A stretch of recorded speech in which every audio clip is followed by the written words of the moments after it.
الشهر اللي فات دفع الدفعه على اكتر من شيك، وده مش الاتفاق. والشهر ده مفروض 1/7 كان عنده دفعه 250,000 جنيه، دفع نصها في 10/7 والنص الثاني لسه لغايه دلوقتي ما وصلش. فطبعا الكلام ده غير منطقي ومش مظبوط، واحنا شايفين ان هو الراجل بيتعاقد مع لعيبه وبنسمع ارقام ضخمه ومدير فني كبير جدا. فما يصحش لما انت النهارده بتدعو لاعبين كبار في مصر ان هم يتعاقدوا معاك وانت ما عندكش القدره انك تسدد التزام عليك، فده كلام مرفوض. ايوه بس يمكن ظروف الثوره استاذ احمد يعني ظروف الثوره دي ما يجيبش لعيبه بقى بملايين بقى.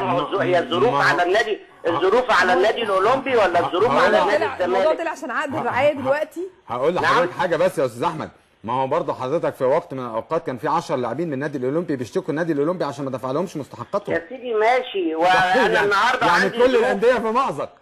يعني انا عايز اسال سؤال، انت في الاخر عايز تطلعني انا الغلطان ان انا بطالب بحقي؟ لا طبعا ده حقك، طبعا ده حقك. انا مش فاهم يعني، انت بتهاجمني وبتقول لي ان اللعيبه بتشتكي. ايه دخل اللعيبه اللي بتشتكي النادي الاولمبي في موضوعنا دلوقتي؟ يا فندم انا بقول ان الانديه كلها، انا شايف ان مفيش علاقه بصراحه.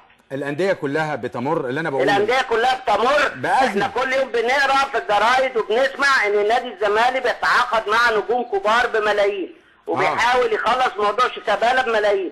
يبقى لما يجي بقى في مئات الوف صغيره او عشرات الوف صغيره وفي التزام وفي عقد لازم نلتزم بيه.